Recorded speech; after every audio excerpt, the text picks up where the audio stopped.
எல்லாம் வல்ல இறைவனை என் மனமொழிமைகளால் போற்றி பணிகிறேன். இந்த காணொளியில நீங்க பார்க்குற போட்டோ சென்னையில பிரபல இருதய மருத்துவர். அவருடைய பெயர் உல்ஹாஸ் பாண்டரங்கி. ஒரு பொழுதும் புறம் கூறாமை செய்ய மாட்டோம். அதாவது ஒருத்தரை பத்தி புறம் பேசுவது தவறு என்றது தெரிந்துதான் இந்த காணொளியை பதிவிடுகிறோம். இது இவரை பத்தி இவர் இப்படிலாம் இருந்தார் அப்படிலாம் இருந்தார் அதை பத்தி இல்லை. சமீபத்தில் மே மாதம் 2026 வருடம், அதாவது இந்த மே மாசம் அவர் தற்கொலை செய்து இறக்கிறார். இவர் சென்னையில ஒரு பிரபல இதய மருத்துவமனையில ஒரு ரொம்ப பிரசித்தி பெற்ற மருத்துவர். வருடத்திற்கு ஒரு முறையே பார்க்கக்கூடிய ஒரு மருத்துவர். அப்பாயின்மெண்ட் கிடைக்கிறதே ரொம்ப கஷ்டம். ரொம்ப பேர் போன டாக்டர். அதாவது அப்படி இந்த நம்பர் ஒன் சொல்லுவாங்களா, அந்த மாதிரி ஒரு டாக்டர். அவருடைய அந்த ஹிஸ்டரி அப்படி கொஞ்சம் பார்த்தோம்னா, அங்கேருந்து ஒரு 2 மாதங்களுக்கு முன்னாடி ஒரு ஒரு அந்த ஹாஸ்பிட்டல்லையே ஒரு ஸ்டாஃப் வந்து அவர் மேலே ஒரு பாலியல் வன்கொடுமை புகார் கொடுக்குறாங்க. அதனால அவர் 15 நாட்கள் சிறைவாசம் காண்கிறார். அதுக்கப்புறம் இறக்கிறதுக்கு ஒரு 2 மாதம் முன்னாடி வரைக்கும் சரியா வேலைக்கு போகல, தற்கொலை செய்கிறார். இது செய்தி. இவர் நல்லவரா கெட்டவரா என்ற ஆராய்ச்சிக்கெல்லாம் இதுல இந்த காணொலியில கிடையாது. இப்போ இந்த காமம், அதை தான் இந்த காணொலியில நம்ம எடுத்து செல்ல போகிறோம். ஏன்னா பிரபல அந்த ஹோட்டல்ல வரக்கூடிய மிஸ்டர் ராஜகோபாலா இருக்கட்டும், இப்போ இருக்கிற நம்ம சிஎம் மேல வரக்கூடிய சர்ச்சையா இருக்கட்டும், இல்ல பழைய முதலமைச்சர்கள் மேல இருக்கிற சர்ச்சையா இருக்கட்டும், பல பேரு இதுல நிறைய பிரபலங்கள் இதுல நீங்க பார்க்கலாம். நிறைய பேரே சொல்ல வேண்டியது இல்லை, நீங்க நான் யார் வேணாலும் இருக்கலாம்னு வச்சுக்கோங்களேன்.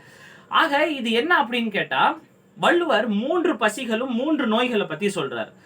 3 பசி. முதல் பசி வயிற்று பசி, 2வது பசி உடல் பசி. வயிற்று பசினா வயிற்றுல ஒரு வலி இருக்குல்ல, பசி, சாப்பாட்டு பசி. 2வது சாப்பாடு பசி தீர்ந்தோடனே உடல் பசி எடுக்கும். அதுக்கப்புறம் அறிவு பசி வரும். இதுதான் ஆர்டர். இந்த 3 பசிகளுக்காக இது இயற்கை உபாதை. அதனாலதான் இஸ்லாத்துல தனிமை கூடாது, ஒருத்தன் இல்லறத்துல வாழ்றது நல்லது, இல்லாட்டி விபச்சாரத்துக்கு போகும், விபச்சாரம் போனா அது தண்டனை, மரணம் அப்படிங்கிறாங்க. அதே மாதிரி 3 பசியை போல 3 நோய்கள். ஒண்ணு சரியா தவறா என்று முடிவு எடுக்க முடியாத ஒரு மயக்க நிலை, 2வது வெகுளி, கோபம், 3வது காமம். இந்த 3 பசிகளையும் 3 நோய்களையும் ஒரு பொழுதும் தீர்க்க முடியாது, ஆனால் கட்டுப்படுத்த முடியும். எப்படி கட்டுப்படுத்த முடியும் அப்படின்னு கேட்டா, அதாவது அதை சீராக பிராக்டிஸ் பண்ணணும். அதுக்கு நம்ம முன்னோர்கள் கண்ட ஒரு நல்ல வழிதான் இளமையில கல். இளமையில கற்ற உடனே சிலப்பதிகாரத்துல ஒரு குறிப்பீடு வருகிறது. ஆணுக்கு 16 வயதும் பெண்ணுக்கு 12 வயதும், அல்லது தற்போதைய காலநிலையில கூட 18 வயதுக்கு மேல உள்ளவங்க வந்து திருமணம் செய்துக்கலாம்.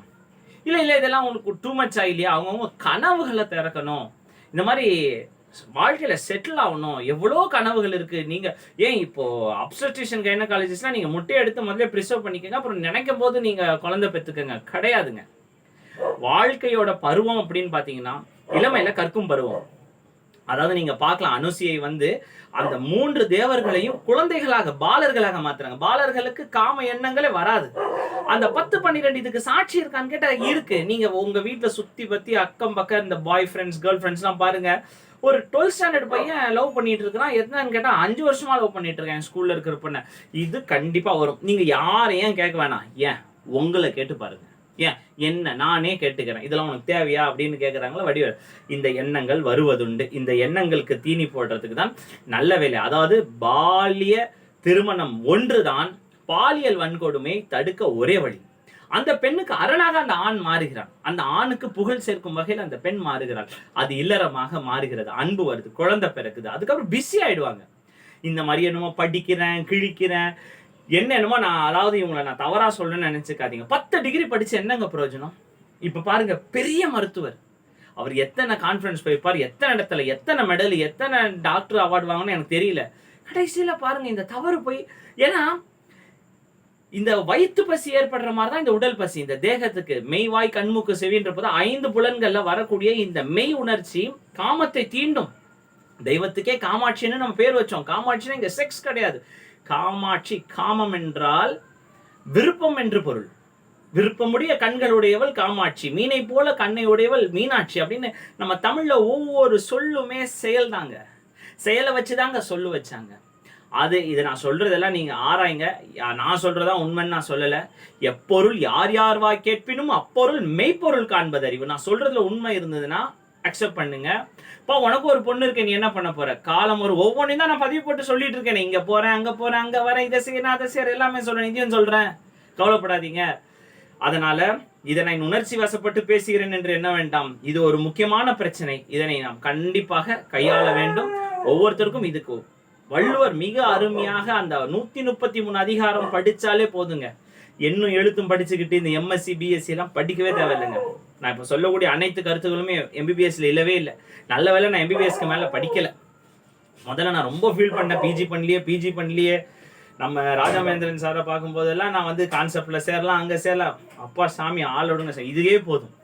படிக்கிறவங்கள நான் தவறு சொல்ல, படித்து இந்த அடிப்படை புரியவில்லை என்றால் ஒன்றும் பயனில்லை. மற்றும் ஒரு முக்கிய பதிவில் சந்திப்போம். நன்றி, வணக்கம்.